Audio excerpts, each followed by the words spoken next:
So our next topic is theorem, that is fundamental theorem of arithmetic। तो fundamental theorem of arithmetic क्या बताता है कि जितने भी composite numbers हैं वो आप प्रोडक्ट ऑफ प्राइम नंबर्स के फॉर्म में रिप्रेजेंट कर सकते हो। तो यहाँ पर दो चीजें और आ गई हैं कि भाई प्राइम नंबर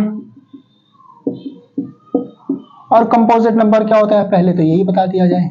तो प्राइम नंबर्स क्या होते हैं, जैसे कि हमारे पास नंबर है 2, 3, 5, 11, ये जो सारे नंबर्स हैं ये सिर्फ 1 के टेबल में आते हैं और अपने टेबल में आते हैं। जैसे 3 है ये सिर्फ 1 और 3 के टेबल में आता है, 5 है ये 1 और 5 के टेबल में आते हैं, 11 1 और 11 के टेबल में आता है।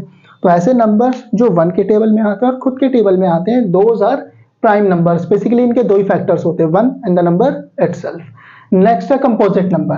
अब कंपोजिट नंबर में क्या होता है, जैसे कि हम नंबर्स ले लें, जैसे कि हमने ले लिया 4, 10, 25, इस तरीके से हमने नंबर्स ले लिए। तो 4 किसके किसके टेबल में आता है, 1, 2, 4। 10 जो है वो किसके टेबल में आ गया, 1, 2, 5, 10। ऐसे 25 जो है 1, 5, 25 के टेबल में। तो ये 1 और अपने टेबल के अलावा बाकी नंबर्स में भी आ रहा है, तो जिसके 2 से ज्यादा फैक्टर्स होते हैं उनको कंपोजिट नंबर कहा जाता है।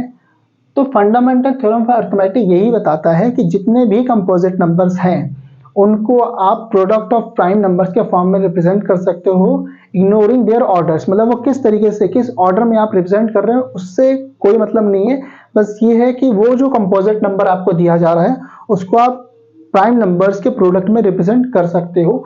जैसे कि मैंने नंबर ले लिया 24, ठीक है, तो it can be represented into 2 into 2 into 2 into 3, 2 into 2 4 into 2 8 into 3 24। तो यहाँ पर हमारे पास 2, 3 ये हमारे पास क्या हो गए, इनके प्रोडक्ट्स हो गए जिस फॉर्म में हम इसको रिप्रेजेंट कर सकते हैं।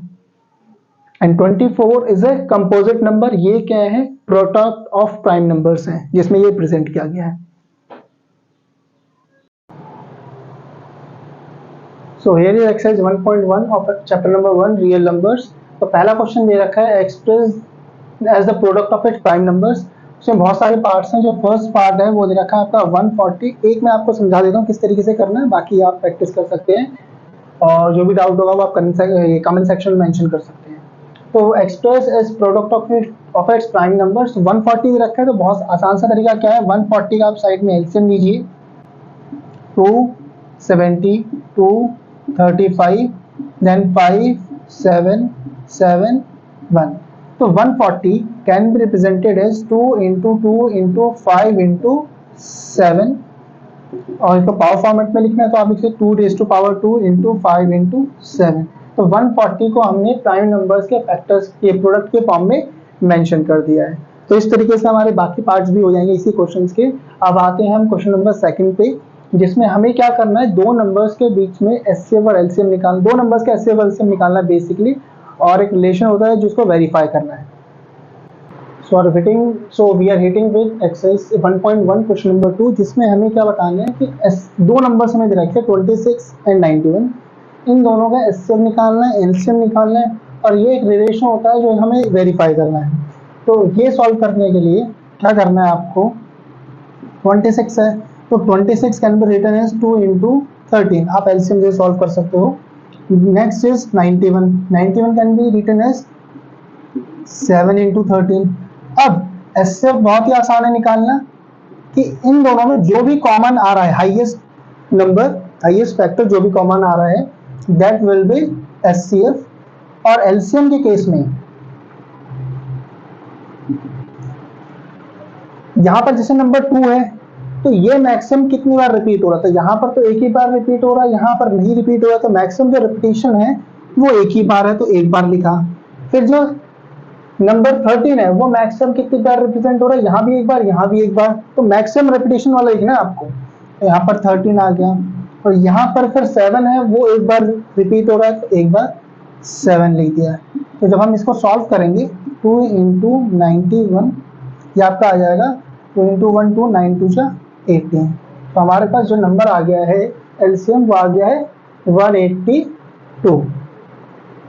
अब तो हमारे पास एचसीएफ आ गया है, एलसीएम आ गया है 182। अब हमें क्या करना है, इस रिलेशन को वेरीफाई करना है। तो वो आपको मैं एक बार वो वेरीफाई करके दिखा देता हूँ। ये जो रिलेशन है HCF into LCM equal to product of numbers, ये हमें वेरीफाई करना है।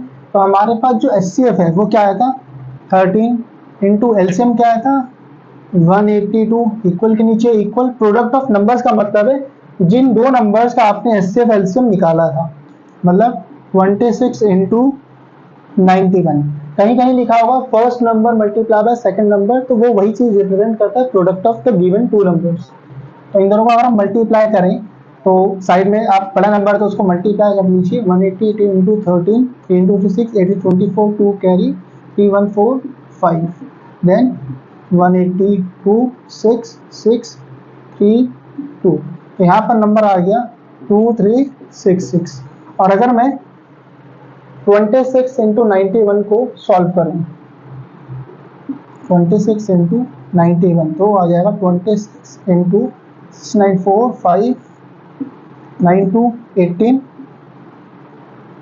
23 6632। तो हमारे पास यहाँ पर रिप्रेजेंटेशन भी आ गया 2366। अब दोनों ही क्या है इक्वल है, तो इसका मतलब left hand side is equal to right hand side. तो आप लास्ट में लिख देंगे हैंस वेरीफाइड।